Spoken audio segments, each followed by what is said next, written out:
Okay, welcome Deena and Tayla Moeykens to the Solid in the Saddle podcast.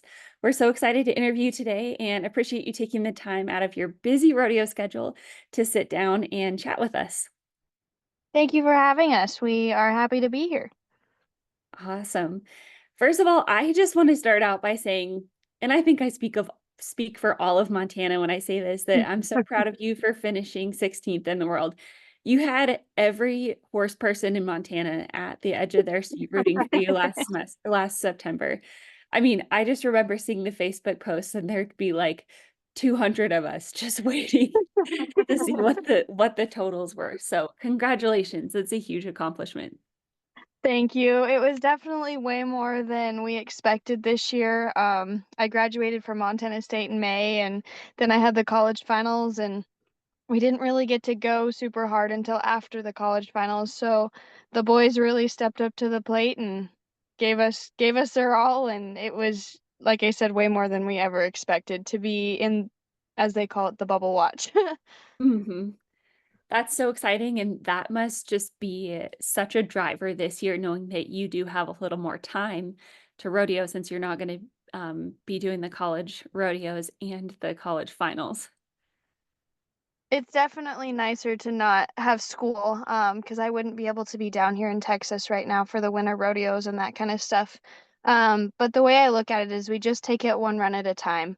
Mhm. That's all we can control is that rodeo, and so I just look at each run and try to be as consistent as possible. We actually have a friend that calls us the ORAT team because I think I've said to her we take it one run at a time so many times. So she calls us the ORAT team. The ORAT team, I love it. I think those are words to live by for everybody. Yeah, Very I kept setting little goals for myself throughout the year, like money goals that I wanted to get to. So I'm like, okay, now my next goal is this number. And it really helped to not look at the whole standings and get overwhelmed because I mean, that can happen really easy. Oh my And so I think just by focusing on my goals and that kind of stuff, it really helped stay focused. Very cool. Well, we are so proud of you, and I can't wait to dive into a little bit about that later. But for our audience who maybe is not from Montana and doesn't know about your guys' story, I'd like for both of you to dive into your background. So, Deena, if you want to start, why don't you just give us a little bit about your background in barrel racing and your successes in the arena, and then Tayla, you can do the same. Perfect. Well, at 12 years old, I didn't have anybody that barrel raced in my family, and I decided at 12 that's what I wanted to do. And of course, every little girl wants to go to the NFR, so this is, that's something I've kind of dreamed about my whole life. It looks a little different, but it's just as great. So I just started going around the barrels at 12, and then I had great people to work with over the years. One of the ones that really helped me a lot was Marlene Edelman McCrae. She I actually bought a horse from her and Cashman, and he taught me a lot. He taught me I could win. Um, and so I just started going, doing NRA. Um, Probably wasn't ready for it when I started. Kind of same with pro, probably wasn't ready, but I decided I wanted to do that. And I had a great support system. My husband Rick was always supporting me, wrapping my horses, doing whatever I needed. Um, and I ended up making the Montana Circuit Finals several times. And um, my my Charger, who is the horse that I ran, he, ended up Montana Horse of the Year, Montana Bred Horse of the Year. So that was pretty special for me. Um, so it was just something I started at 12. I just started going around the barrels. In fact, I had one uncle tell me if I wanted to gain balance, I should ride my horses bareback. And at 12, I took that pretty literally. And I tried to make a barrel run bareback and ended up on the ground. Yeah, there's a lot of G forces to do that. I That's agree. I haven't even done that yet. So so, But Deena, tell me about those years. Did you train the horses that you were taking down the road, or did you have a mentor helping you train, or how did you get from 12 and never having barrel raced to multiple times being at the circuit finals? Um, you know, I always had this dream of training my own horses. That was something that I always wanted to do. Mhm. And so I trained every horse up until I bought Cashman. He was the first horse that I had bought trained, and I think I was ready for that at that point because I guess I needed to take that next step in my training or learning how to train horses. I needed to feel that horse that was already there. Um, Mhm. I was kind of struggling from, you know, I had really nice horses. I did well. I think it was MJRA or something like that at the time, Montana Junior Rodeo Association. Um, but I just getting that next level horse and knowing what that next level horse felt like, Cashman taught me that. And then from there, you know, I trained Tayla's junior horse, you know, my charger, and we do train a lot of our horses. We are fortunate enough to have really good friends too that ask us to ride horses. So we don't train all of them, but we do train a lot of them. That was something I always wanted to do. I wanted to know how a horse got from being broke to being great in the arena. So that's what I've done. We also Like, think it's a big part of keeping them consistent is being able to um, train on them and keep them together. That's how you see them stay together throughout the whole year and not get crazy towards the end. We know, absolutely being able to break it down and know exactly what their foundation was to go back to. yes. And I've went to a lot of people over the years that have really helped me. I've been to a lot of clinics like Judy Millimacky, Connie Combs Kirby, Wanda Bush. You know, Marlene was the one that her style, her way, because you know there's a bajillion different ways to train. I do think there's a basis for how a horse should be in a turn, but Marlene's made sense to me, and that really changed me. So when I got Cashman, I also went down and I rode with her a lot. Tayla actually rode with Marlene Mhm. too. And so she just made sense to me, and I kind of we took it from there. So Very cool. Okay, so Tayla, why don't you tell a little bit about your journey and growing up on these horses that your mom trained and kind of your journey, your background in barrel racing in general. Well, I have to say everything that she learned definitely helped me younger, because she's taught me everything I know. Um, as she said, I've rode with Marlene a little bit, but mainly it's been her out there teaching me in the barrel pattern and the correct way to do things. They always, when I was younger, it was always do it correct and the speed will come. They wanted me to ride the horse and not just sit up there and kick. And so I pretty much came home from the hospital and she set me up on the horses. So I've been on the horses pretty much my whole life. I started brow racing by myself when I was 3, and we have that one on video. It's quite interesting. But then since after that, I just, she always mounted me really well, and I did NRA starting at 7. I made the finals at 8, and then every year in the juniors after that, and the women's one year, and then after that, I could go on to pro. So I bought my pro card and college rodeo all at the same time, and that's she definitely made it a lot easier for me because she knew a lot more about it and could just pass it on to me, and she always had me on really good horses.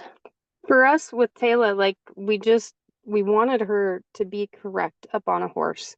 Mhm. From that was a really important thing for us. I never asked her to go faster. I do now. You can hear me in the videos, whatever. Mhm. Um, but we just wanted her to be correct. I also and this is just our way of doing things. Like when she got into the juniors in the NRA, you know, there was a lot of people that were pushing us to put her into the women's, and I always thought it was very important for her to enjoy the kid part of it, right? Because once you're out of that, you don't get to go back. Mhm. So we kind of tried to keep her in that kid part of it until she couldn't do it anymore. So And we even did that after the juniors too, with the KK Run for Vegas and the Junior American and the Junior Patriot and all the, Sherry survey. the Sherry Survey Youth Championships, all those events that have kind of age limits on them. We went and did all of those as well, so that, because you can only do those for so long. And we had so much fun at those events. Like, we've met some amazing people and had some great experiences, and it's stuff that we would never trade for the world. Mm-hmm. Tayla, can you just speak to how that helped build your confidence too? Like, competing with the juniors and competing against people your age compared to jumping up into the women's division. Yeah, absolutely. We've always said that you have to climb the ladder. Mhm. There's steps that you have to take, and if you jump too many rungs, then you lose things in the middle that you need to learn. And so by going through all of that, by the time I got to pro rodeo, I had the confidence that I could compete at that level without a doubt. Um, there's still times that when a 17-1 is tied for seventh, it's not intimidating, but um, I still had that confidence that I could ride my horses to the best of their ability, and we could get in there. And in saying that, like, we also tried, like, when we switched horses on her, or she needed a up horse, we go with that ladder analogy. We try not to step too far up because Mhm. I think it can get really frustrating, and sometimes it's just too much. So we tried to really climb that ladder. We actually drove down to Colorado, picked up a horse, had it for a couple months, and resold it because we knew it wasn't the right horse for her. So we really tried to stay with that theory in her training and in the horses that she was on, to climb that ladder, to take a step up instead of taking 5 steps up.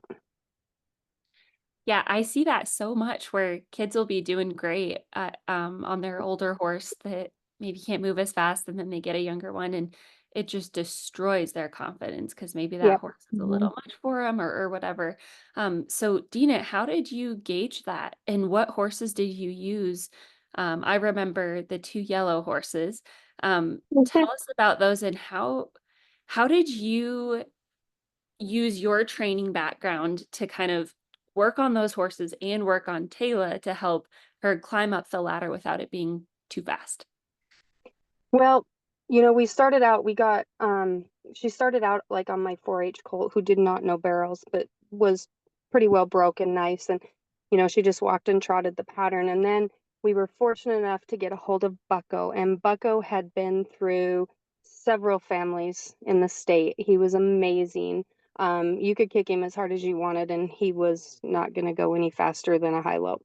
And then we went and found Kula. And, I just like to watch the horse. Now, this horse had a lot of energy. He looked like he was going to be a lot going through the gate, and then he'd go in and he'd just make this nice little high lope pattern.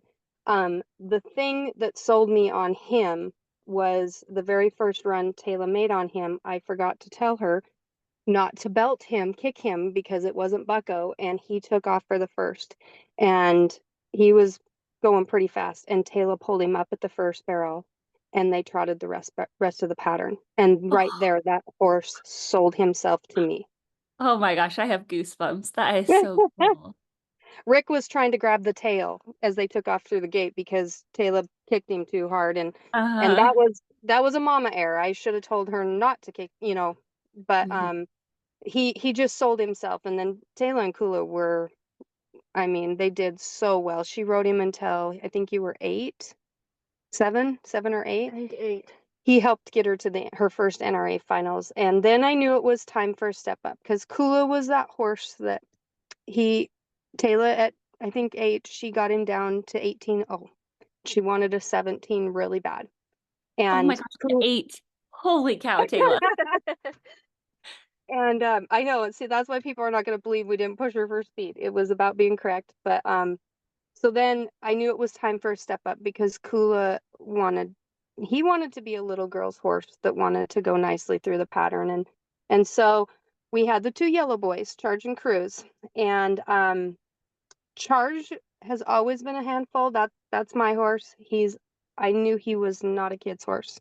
Just, he did not He did not really like Tayla messing around him. He just was not a kid's horse. Cruz, on the other hand, I knew very, would be great with a kid because he was very forgiving. He loved to be loved on. And so I was just lucky that I had one of each. And Cruiser did amazing with Tayla. Like we raised him. He was born right on our place. And now he challenged her also, which was great. He wasn't above her head, but he would challenge her, and so he taught her a lot. And then when she was ready to move on from there, she did jump on charge and did some pretty cool things on him. So I guess the way I look at it is I know my daughter, and when I look at a horse or watch a horse, um, I just this is going to sound weird, but I just get these feelings about it. I was gonna say, don't let her kid you, because she can pick out a horse a mile away, and you may be like, really? You like, what do you see in that one? And then I don't know, it'll be a couple months down the road, you'll be like, oh, that's what you saw. I don't even know how to really explain it. I just watch them move, watch their mannerisms, and I just know what I like, I guess. Yeah. Okay, so let's talk about the horses you have right now. And I know there were probably horses in between, but the ones that I'm thinking of are the ones that kind of helped you this year. So Blue, Yeti, and Lizard. And Taylor or Deena, did you pick out those ones? Did you see something special in those ones? And Taylor, tell me about riding them. Okay, so here goes another little weird part. We never really look for horses to buy. Okay. Very seldom. I do have this firm belief that they will come to you. And that comes from a friend of mine, Robin Bauer. She always said to me, put it out in the universe and it'll come. And it's weird. It does. The ones I've had recently are all kind of fairy tale stories, how they ended up in the trailer with us. So Lizard's Oh, I'm probably so excited to hear about them. Lizard's probably the most boring because I actually picked we sold a full brother to Charge and Cruise. He stands at stud in Arizona. And we picked Lizard. I picked the mare and he was in the belly. And so I never met I already owned Lizard before he was even born. Okay. but Lizard got his name because when he was born, there's something with the temperature of the womb. The tongue is the last muscle to develop. So for like a month and a half, his tongue was just permanently sticking out the side of his mouth. And the guy that the breeder just started calling him Lizard, and it really stuck. And he Oh acts my, like a lizard. that is so funny. Yeah. So, okay, go ahead and tell me about your Yeti man. So that's Liz. And then we got Yeti. This one was probably the biggest surprise. Coming into my spring season of my junior year, Lizard was off. We had been dealing with some lameness issues with him, and we couldn't figure it out coming into college. And Blue had a freak thing and went over the fence, so she was cut, and I couldn't run her. And so I was just kind of trying to find a horse to borrow for the season. I was sitting third in the standings, and they take the top three to the CNFR. So I really wanted just a chance. I just wanted to be able to have a shot. And so I had been calling around, and it's April in Montana, so horses aren't in shape or whatever. And I had called Cava Hustis, and she was gracious enough to actually let me take Rio and Yeti and see which one would fit better. And we ran Yeti. He was a little easier to jump ride, and he was a little older. He was a year older too. So going into rodeos where the ground isn't as great and a lot more energy and stuff like that, we figured he would handle that a little bit better. And so I got on him. First college rodeo was Bozeman. We all know how loud the brick can be, and he makes the short go on Friday night. I'm like, oh my goodness, this horse has Oh my never been God. to a rodeo. He's never been in a performance, and I picked Bozeman out of all of them. Wow. And he did amazing. He got second in the average at that rodeo. I think he made the short go at the next three and was like first or second in the average at those. I mean, he just kind of took off and went, "Yep, I'm ready. I'm ready to go." And he Oh loves my goodness. performances. And so then coming out of that season, out of, when our spring season ended, um, we were just still having a little issue with horses being in shape and ready for the CNFR. And so I asked Kava if I could continue to borrow him till the CNFR, which was probably a month later? It's about a month later. And he did it again and surprised all of us, and he was the reserve national champion that year. So at 5 years old, he just went, "Okay, I've I'm ready." And so Wow. we actually told her, we were like, if you ever decide to sell him, because she wasn't trying to sell him or anything, we weren't trying to buy a horse. Um, we just said, if you ever decide to sell him, if we could get first shot. And she held up that deal, and that's how Yeti Man became a part of the family. Yeah. Oh my goodness, Tayla, that's so exciting. So you took a 5-year-old that had never rodeoed and then rodeoed on and was, like you said, a big bang, starting out with a big bang at the MSU rodeo. And then that same year, he was reserve champion at the college finals. Yep. And then the next year he was actually reserve again as well. So Wow. I'll tell you a little about myself. I like, before Yeti, I had one son by Dash to Fame and said I would never have another one. I liked it in the grandson, granddaughter area. Um, I knew Yeti had Dash to Fame in him, but I didn't know that he was a son. And that horse literally made me fall in love with him in about a week and a half. So that's why he's standing here. Oh my gosh. Okay, so how is he bred? So he's a son of Dash to Fame. Yep. And then his mom is a daughter of Frenchman's Fabulous. Okay. Wow. Yep. So he's got Frenchman's on the bottom and then Dash to Fame on the top. Okay. And we love our Frenchman's guys. I mean, because that's what Charge and Cruise are. And Uh-huh. we just, I hadn't had a lot of luck with sons and daughters. We had a lot of luck with grandsons and granddaughters. Blue's actually a granddaughter. Yep. Okay. So then when we got him, we literally went to the second college rodeo, and she was like, "I want him. Like I want him, because he's so honest, he tries so hard, he's such a lover. Like he'll just bury his head in your arms, and he's such a sweet boy that there was no way that you weren't gonna fall in love with him. And then for him to just go out there and do what he did on top of it, we had him for, I think I picked him up Wednesday night, and I Mhm. ran, my first run on him was Friday morning. So we had him like 48 hours maybe before my first run, and he was just ready to go. Wow.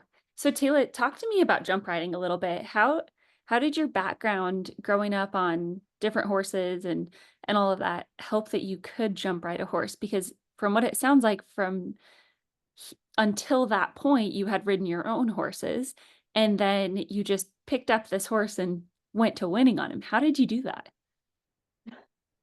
Well, we kind of go back to the basics on it, you know what I like. Sit in the middle, ride your horse, hands low. That, I think my foundation of riding is what helps, because mom always says that I'm able to stay out of a horse's way and let him work. Mhm. And I think that's a big part in it.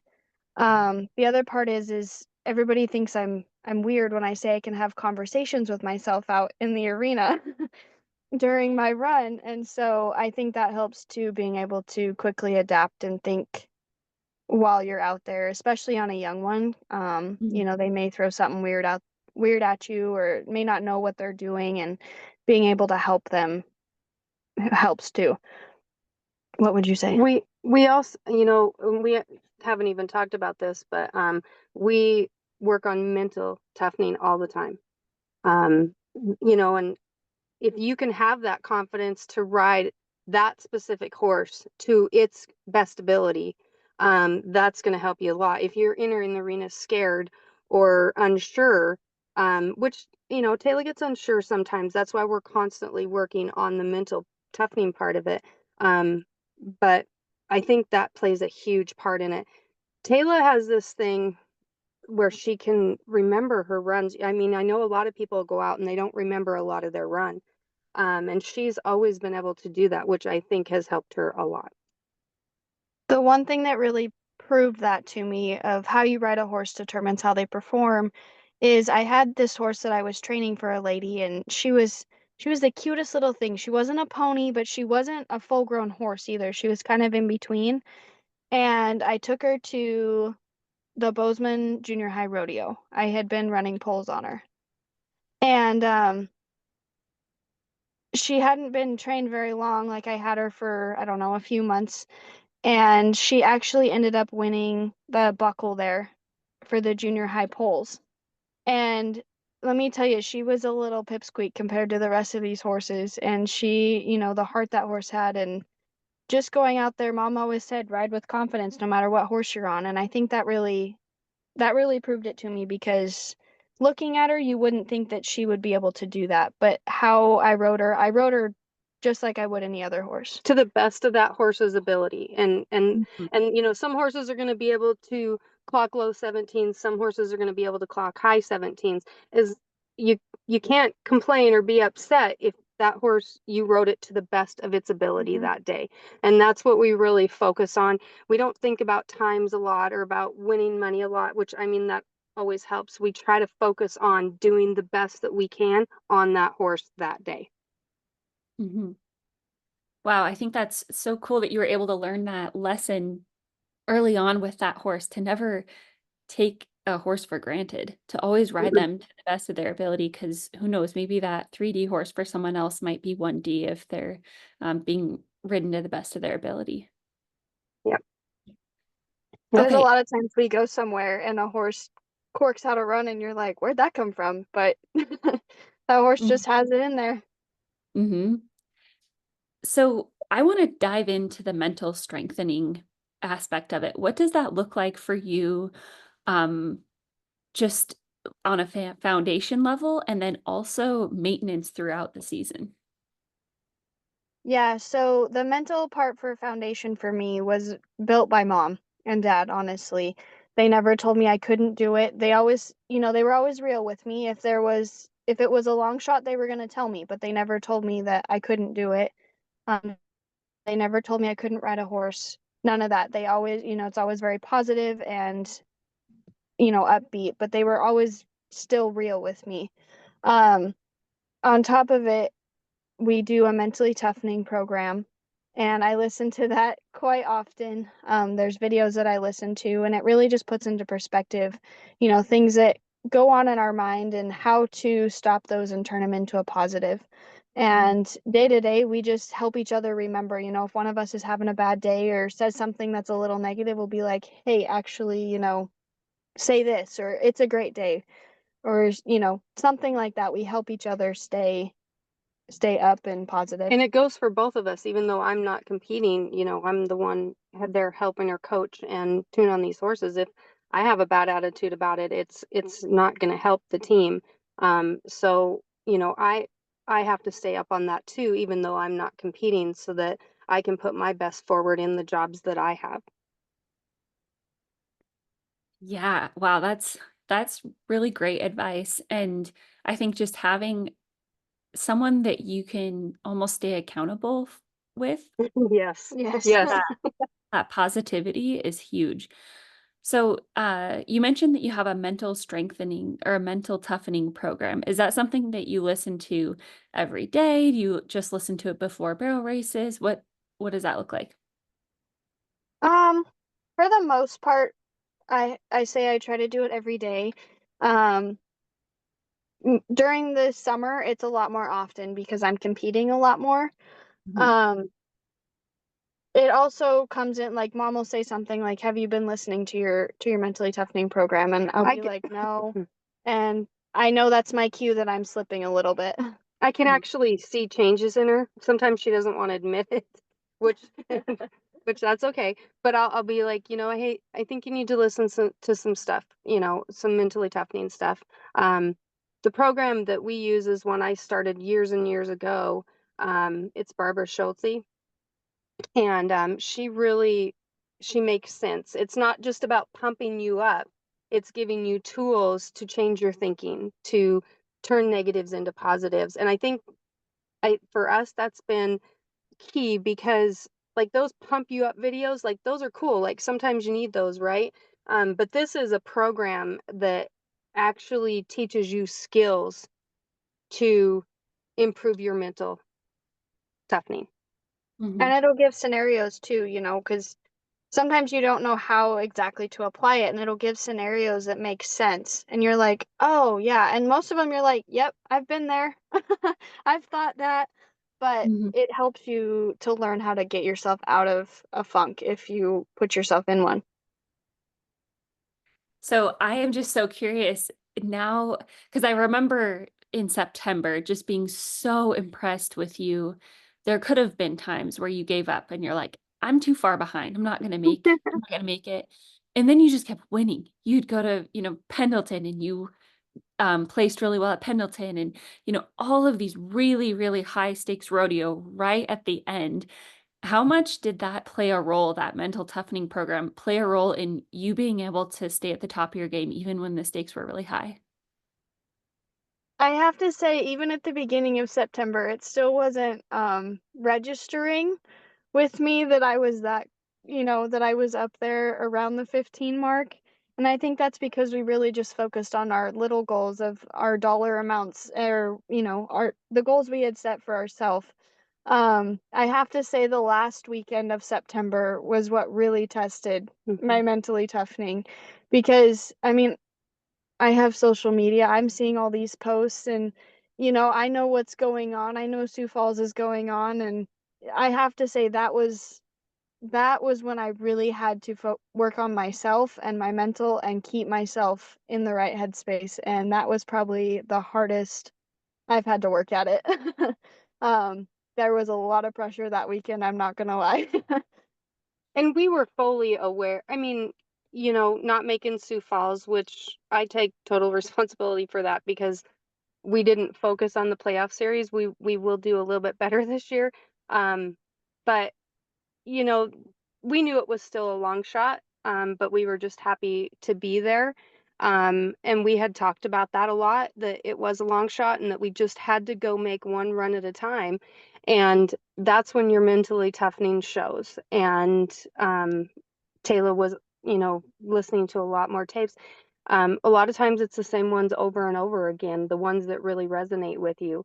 Um, but yeah, I was pretty proud of her for that. She stuck to it there at the end. What I was most proud of is we went to 4 rodeos, and also we had never been to any California rodeos either, and 3 of them were California rodeos.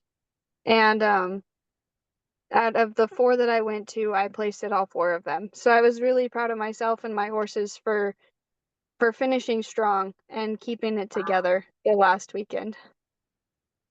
Oh, I just want to give you a hug. That is so, so cool, and just something to be so proud of. I mean, Tayla, you're so young. Are you 23, 22, or 23? I'll be 23 this year. Okay. You're 23 years old and you've had the biggest pressure in the world on you. And you went through the last week of September and placed at all 4 rodeos. That's amazing. And yeah, congratulations. No matter what happens this year, you'll always have that in the back of your head. You can do really hard things when it really, really counts. Yeah. Well, and I Thank want you. to say that everybody back home, like the comments, like everybody The was support. the support. They were so great. Like there was no negative or anything. I mean, everybody was absolutely amazing. And I don't think people realize when you're like driving 400 miles and you're tired.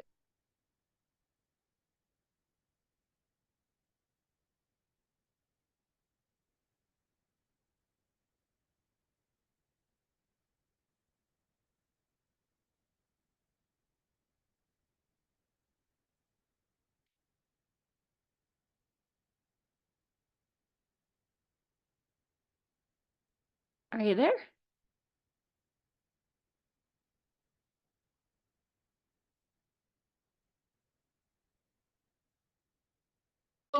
when you're like tired and um sometimes don't feel like you have a lot more to give, and those really nice encouraging comments, you read one of them, it just keeps you going. Like, I just couldn't believe the support and the people that were watching Tayla, and I don't think people realize how much that meant to us. It was amazing. We felt like we had a whole army behind us, you know, helping us move forward. You did.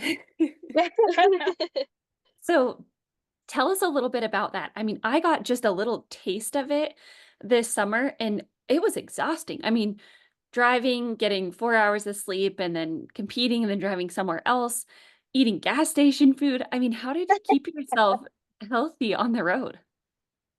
Well, I have to say mom has rodeoed for many years and I've done pro for, I think this was my 4th year. We didn't really know what tired was. We thought we knew what tired was, but Oh boy. yeah. You hit new levels of tired and you realize that you have 3rd, 4th, 5th wins in you when you really need them. Um, I think the biggest thing is we have 2 drivers Yep. we split the driving pretty well.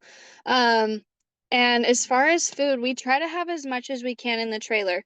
That Mhm. doesn't mean that there's times that we don't, you know, eat something at a gas station or, you know, if you're in a hurry, but we tried really hard to have good food in the trailer with lots of, you know, at least protein bars to help us get through it.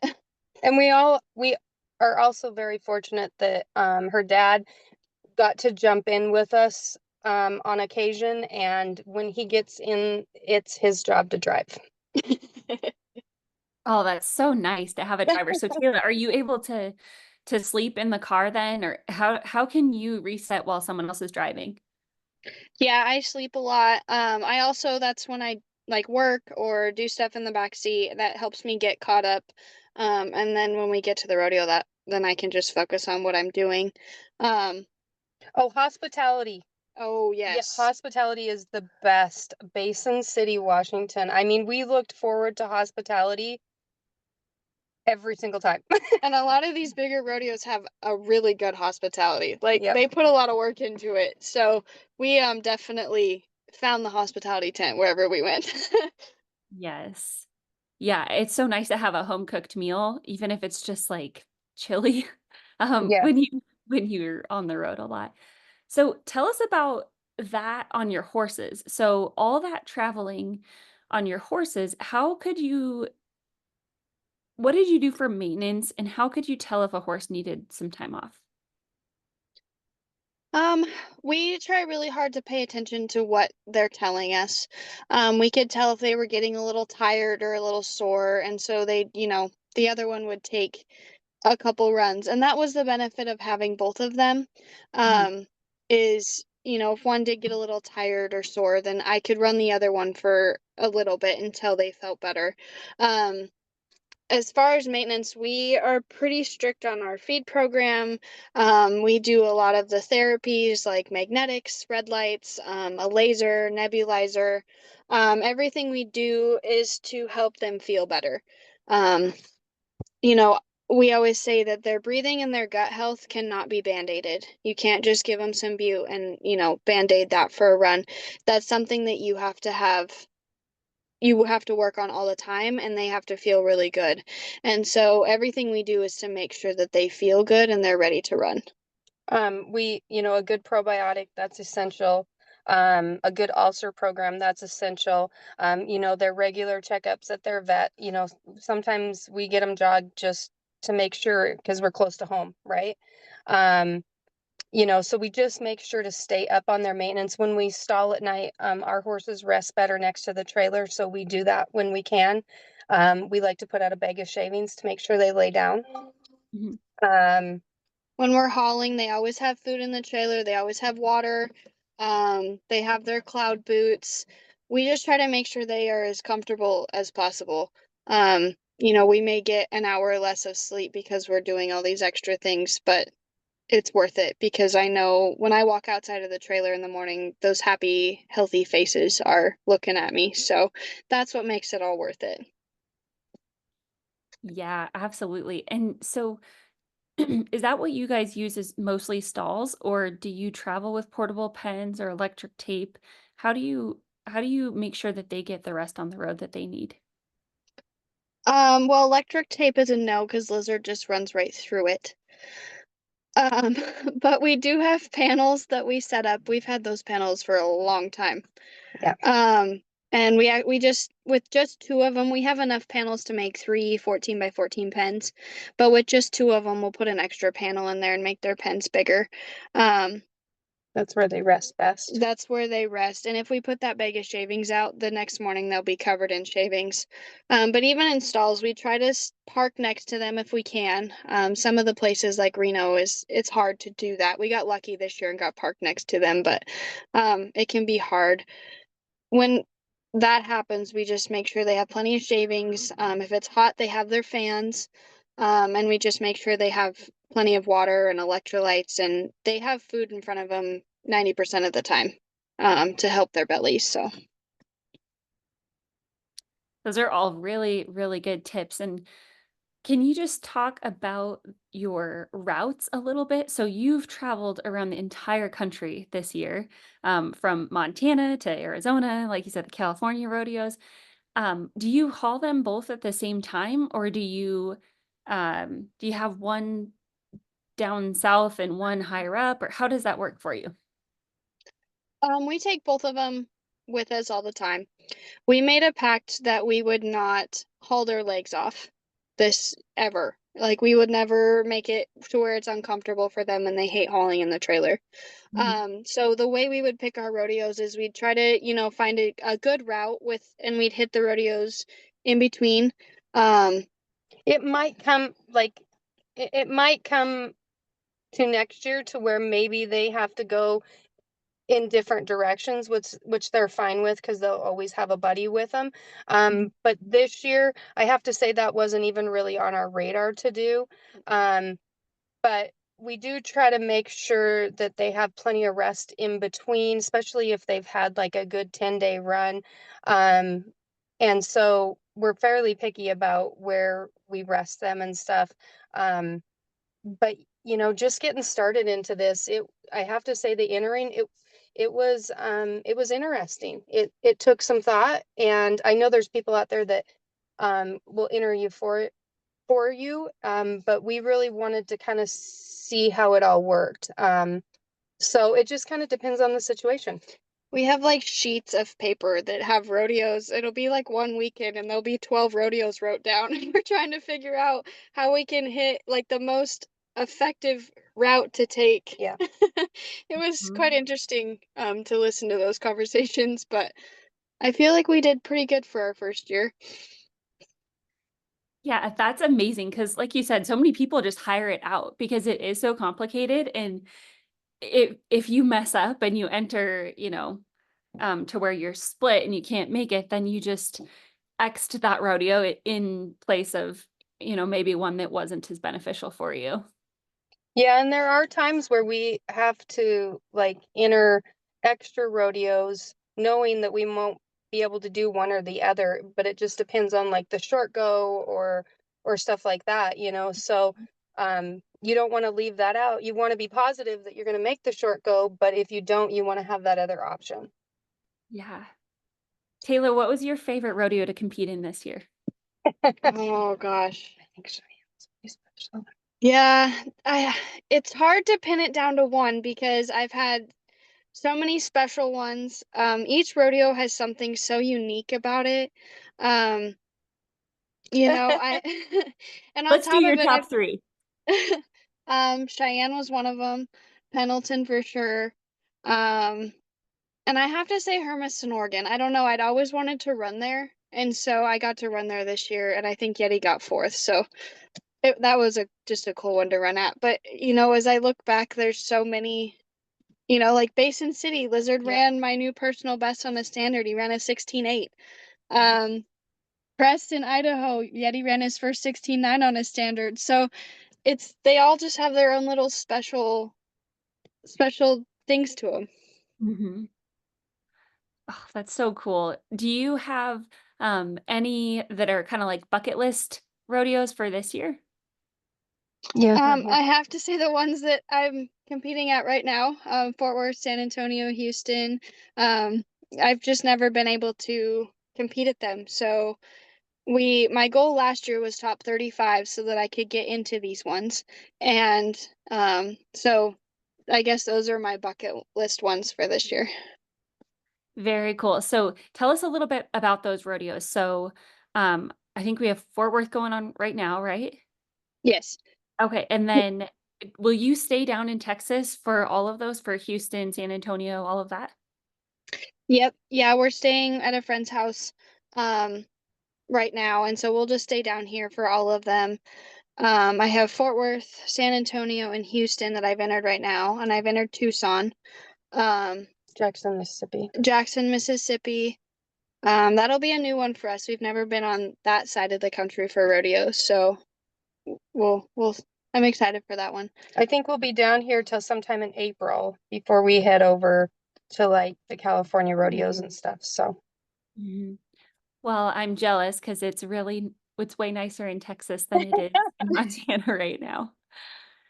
Tell us a little bit about, now I'm very curious if this is the same horse you tried out the year that you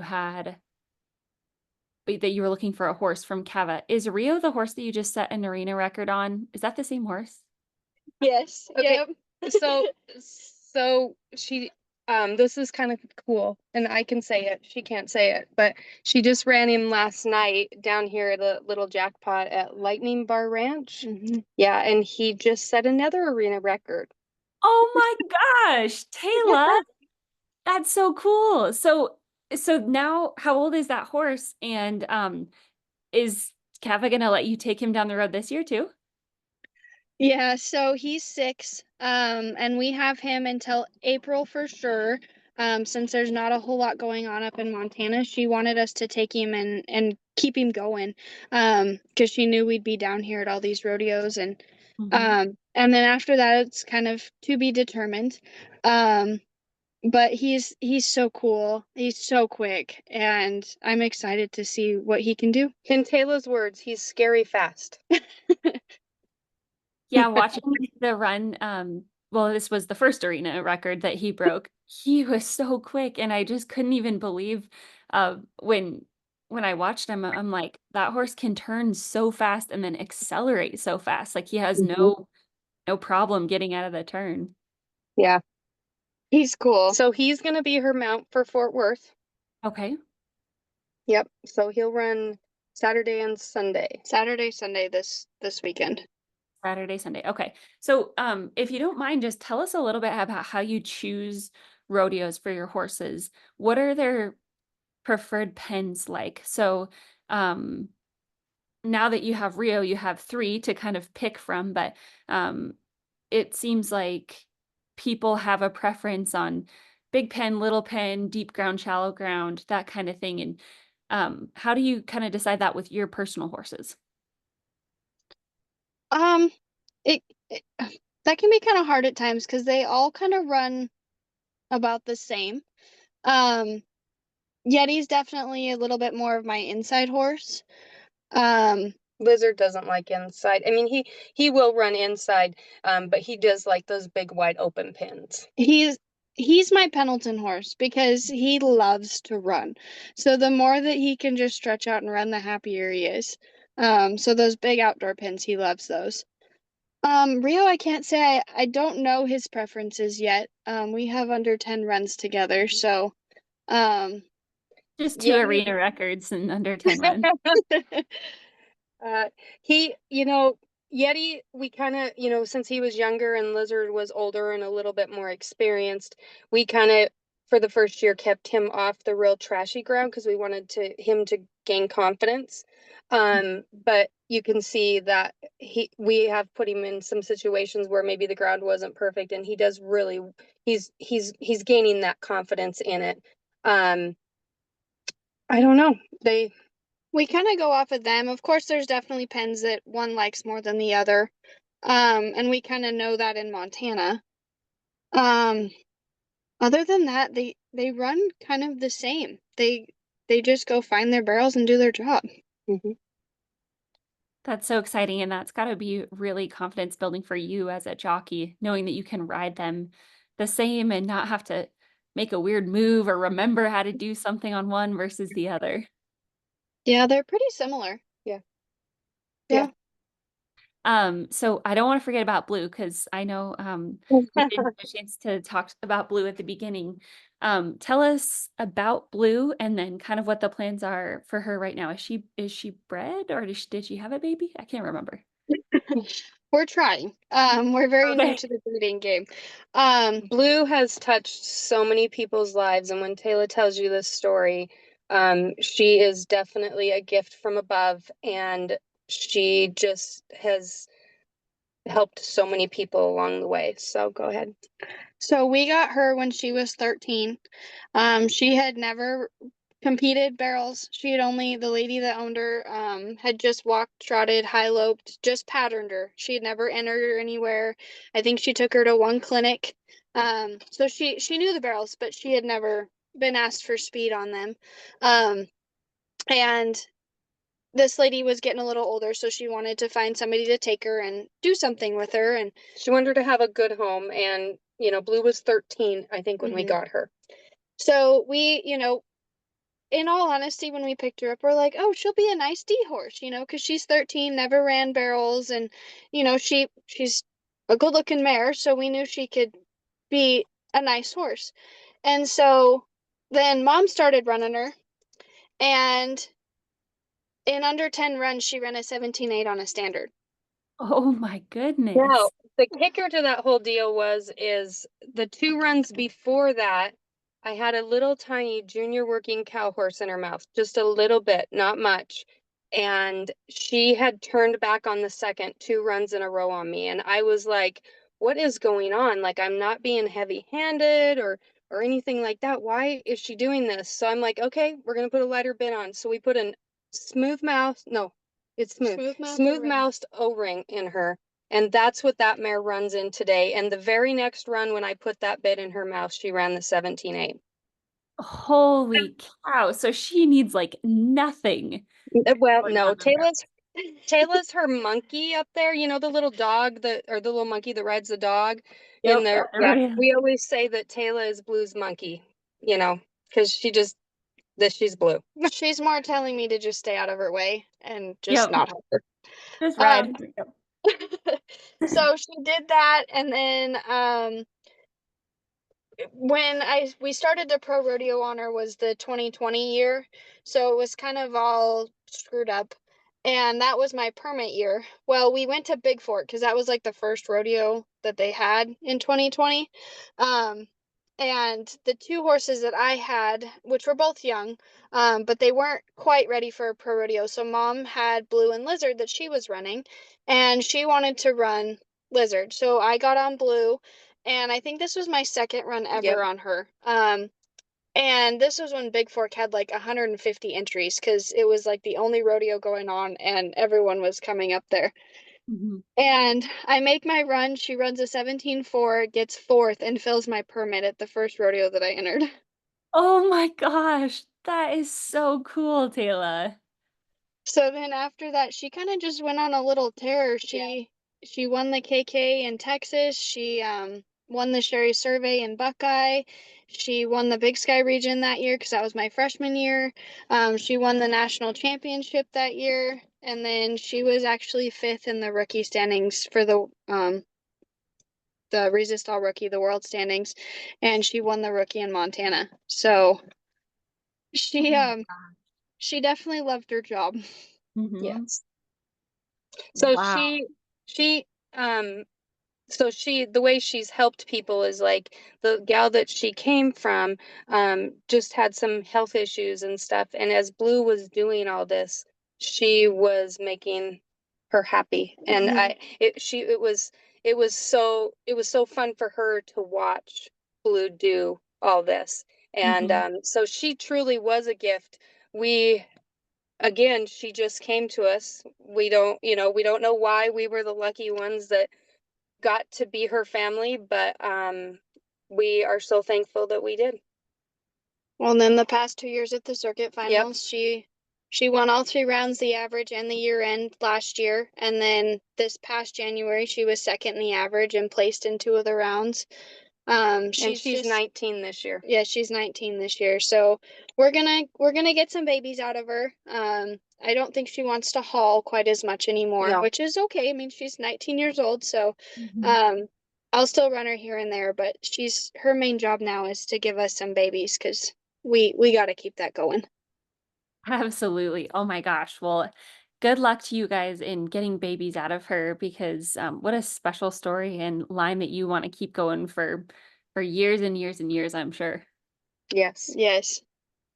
Very cool. Okay, so if each of you could both provide our audience with one piece of advice that you've learned along the way working with horses.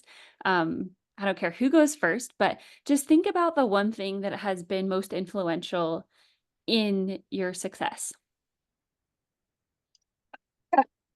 I have to say mine is staying in the moment. You know, things can change so quickly, and you want to really enjoy what you're doing, enjoy the moment, be with your horses. And I really think that that's a big thing to focus on, is just staying in the moment. Mm-hmm. I think mine has to do with probably patience and being grateful. You know what I mean? Like, you know, there's a lot of people that would love to be doing what we're doing, and just being so grateful to be out on these horses and being patient and waiting for a horse that when they're ready to, you know, to step out and do their job. I think that's probably, horses have taught me a ton of patience. I feel like I can have a little bit of a temper, but I never do with my horses. Like Tayla can attest to that. I'm just always very calm. They're just very calming to me. Mm-hmm. Those are both really great pieces of advice. And I just appreciate you guys coming on here and talking about it in such a real sense. Like you guys are competing at the top level, the highest that you can get in barrel racing. But to hear you say, you know, patience and staying in the moment is what has helped you be successful. That's really cool. So, how can people work with you? I know you guys did a clinic this past year.